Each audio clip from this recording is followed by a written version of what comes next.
Hello student, आज के article का टॉपिक है does India need to relook the dam safety act. इसको आप कनेक्ट कर पाएंगे GS two Indian polity. Topic government policies and intervention for development in various sectors and issues arising out of their design and implementation. इससे आज के article के analysis को आप कनेक्ट कर पाएंगे। बेसिकली आज का आर्टिकल रिवॉल्व करेगा अराउंड डैम सेफ्टी एक्ट और इसमें क्या चेंजेस करने की जरूरत है जो 2021 में आया था नया, और क्यों इसकी जरूरत पड़ रही है कि इसको रीलुक किया जाए इस एक्ट को, क्या ऐसी नीड है।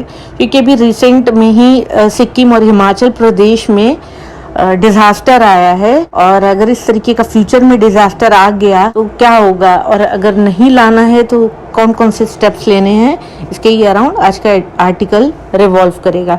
इंडिया में लगभग 6000 लार्ज डैम है, जिसमें ऑलमोस्ट 80% ऐसे डैम है जो मोर देन 25 इयर्स ओल्ड है और वो कैरी करते हैं सेफ्टी रिस्क। मतलब इन सारे डैम से अब सेफ्टी रिस्क है। न्यू डैम सेफ्टी एक्ट जो आया वो पास हुआ था लेट 2021 में, अक्टूबर 4 इस साल के, मतलब अभी इसी महीने की बात है। Glacier lake outburst flood GLOF आया था। नॉर्थ सिक्किम साउथ लोनक लेक, अभी ये रिसेंट में ये आउटबर्स्ट हुआ है, तो ये एक टर्म इम्पोर्टेंट हो जाता है GLOF प्रीलिम्स के लिए भी, और ये वॉश्ड अवे कर दिया बिगेस्ट हाइड्रो पावर प्रोजेक्ट जो इंडिया का था उसे। तीसरा 3 डैम एट चुंगतांग। रिपोर्ट के हिसाब से कोई भी अर्ली वार्निंग सिस्टम नहीं था और ना ही कोई रिस्क असेसमेंट था और ना ही कोई प्रिवेंटिव मेजर्स थे जो जरूरी होता है डैम सेफ्टी एक्ट के लिए। इस एक्ट के प्रोविजंस क्या हैं? डैम सेफ्टी एक्ट की अगर हम बात करें तो ये राज्यसभा में दिसंबर 2021 में पेश किया गया था, और इसके रिस्पांस पर डेफिशिएंट सर्विलांस और मेंटेनेंस जो कि डैम फेलियर रिलेटेड डिजास्टर को देखता है, ये सारे इश्यूज को इंक्लूड करने थे।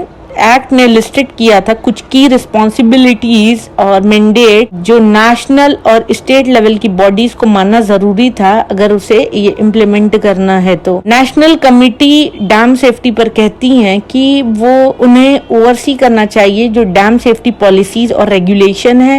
National dam safety authority NDSA उनके ऊपर चार्ज है इम्प्लीमेंट करने का और रिजॉल्व करने का। जो स्टेट लेवल डिस्प्यूट्स हैं अगर कुछ होते हैं तो ऑफ कोर्स वो सेंटर लेवल की अगर कोई अथॉरिटी वो रिजॉल्व करेगी। Chairman of Central Water Commission CWC head है डैम सेफ्टी प्रोटोकॉल्स के नेशनल लेवल पर, और स्टेट लेवल पर state committee on dam safety SCDS और state dam safety organisation SDSO। तो एक प्रॉपर सेटअप है जहां पर CWC सेंटर लेवल पर और स्टेट लेवल पर SCDS और SDSO काम कर रहे हैं। तो ये सेंटर स्टेट का एक अच्छा डिवोल्यूशन है। कोई एक दूसरे पे ब्लेम नहीं कर सकता है यहाँ पर कि प्रॉपर अथॉरिटी नहीं है स्टेट लेवल पर कि ऐसा इश्यूज आ रहे हैं कि ऐसे इश्यूज आ रहे हैं। सिक्किम ने फॉर्म किया SCDS अगस्त 17 को, इसमें 9 मेंबर्स थे और एक्सपर्ट थे हाइड्रोलॉजी और डैम डिजाइन के। स्टेट को करने की क्या जरूरत है देख लेते हैं। प्रोविजन में रिक्वायर्ड है कि स्टेट क्लासिफाई करे डैम को बेस्ड ऑन हजार्ड रिस्क पे रेगुलर लेवल पर इंस्पेक्शन होना चाहिए और क्रिएट करना एक इमरजेंसी एक्शन प्लान और इंस्टीट्यूट करना एक इमरजेंसी फ्लड वार्निंग सिस्टम, और जिसमें सेफ्टी रिव्यू हो और पीरियड रिस्क असेसमेंट स्टडीज होती रहे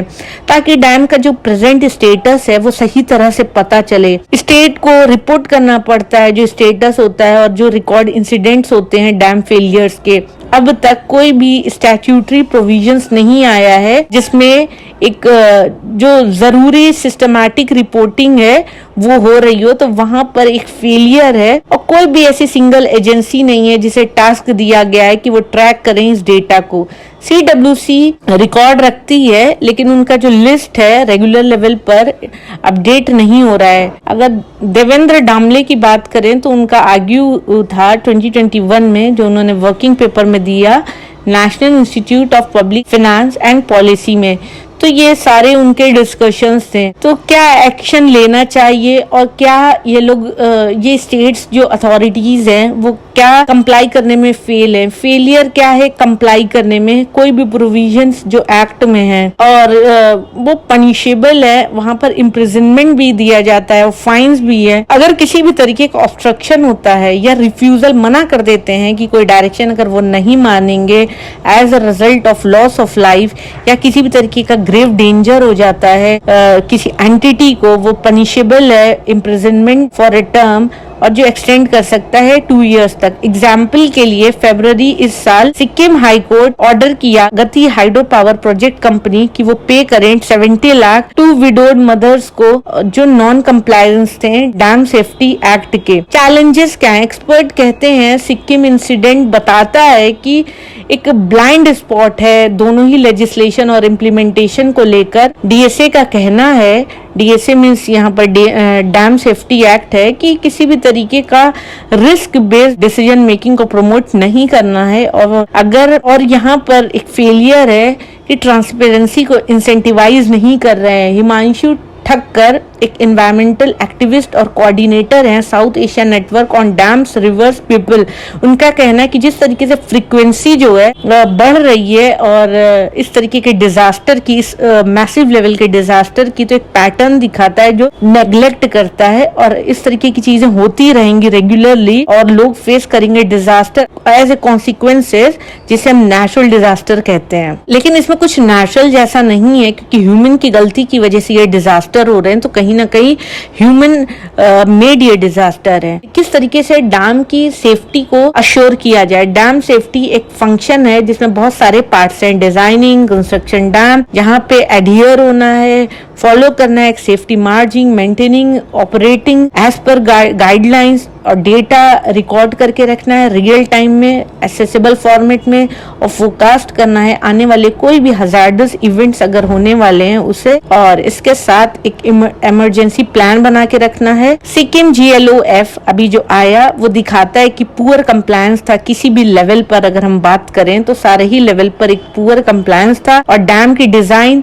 जो अगर हम बात करें स्पिलवे कैपेसिटी की, जब पानी रिलीज होता है रिजर्वॉयर से तो कंट्रोल करने की जो कैपेसिटी है वो भी खराब थी। Hazard profiling and regular assessment mandated है इस एक्ट में, लेकिन पता नहीं है शायद ये भी फॉलो सही तरह से नहीं हुआ। हैजार्ड रिस्क फ्लक्चुएट होता है अगर स्लाइटेस्ट टच होता है responding to climate change, urbanisation, और जिस तरीके से लोग या कंपनी यूज करती हैं वाटर जहां पर वो लोकेटेड है। पीरियोडिक रिव्यू से एक्सपेक्ट कर सकते हैं कि किसी भी तरीके का नया जो चेंजेस है मैप में वो हम देख पाएंगे, या न्यू रूल कर्व्स जो डिटरमाइन करता है कैपेसिटी ऑफ डैम रिजर्वॉयर। ये सारी चीजें मिलकर कंट्रीब्यूट करती हैं डैम की सेफ्टी और जो उसके आसपास रहने वाले डाउन स्ट्रीम एरियाज में जो लोग रहते हैं उनकी सेफ्टी। स्पिलवे कैपेसिटी और भी जो मैट्रिक्स हैं उसे रिव्यू करना चाहिए हर 5 साल पर। मिस्टर ठक्कर ऐसा कहते हैं कि पीरियोडिक रिव्यू नहीं किया जाता है, और अगर होता भी है तो उनकी फाइंडिंग इजिली अवेलेबल नहीं है पब्लिक डोमेन में। तो इस एक्ट में जरूरी है कि डैम बिल्डर कंडक्ट करें कॉम्प्रिहेंसिव डैम सेफ्टी इवेल्युएशन, लेकिन इसमें कोई स्टैंडर्ड नहीं है कि अगर फेलियर होता है उसको किस तरीके से एनालाइज किया जाएगा और रिपोर्ट किया जाएगा, ऐसा मिस्टर डामले कहते हैं। Himachal Pradesh government recently notice serve की है 21 हाइड्रो इलेक्ट्रिक प्रोजेक्ट्स को लेकर, और उन्हें गिल्टी ठहराया है कि वो कंप्लायंस नहीं थे डीएसए को लेकर during July and August flood, क्योंकि मैसिव फ्लड आया था हिमाचल प्रदेश में भी इस साल के मानसून सीजन में। तो इस तरीके के अगर इवेंट्स होते हैं तो मैन पावर, मनी और जो लोगों को प्रॉब्लम होती है वो तो है ही, इस तरीके के भी लॉसेस होंगे। तो इन सारे डिजास्टर से हम बच सकते हैं इजीली अगर बेटर प्रिपरेशन और पॉलिसी और उसकी इम्प्लीमेंटेशन हो। तो ये था आज का आर्टिकल का analysis. Thank you for watching my video. Please share, like and subscribe.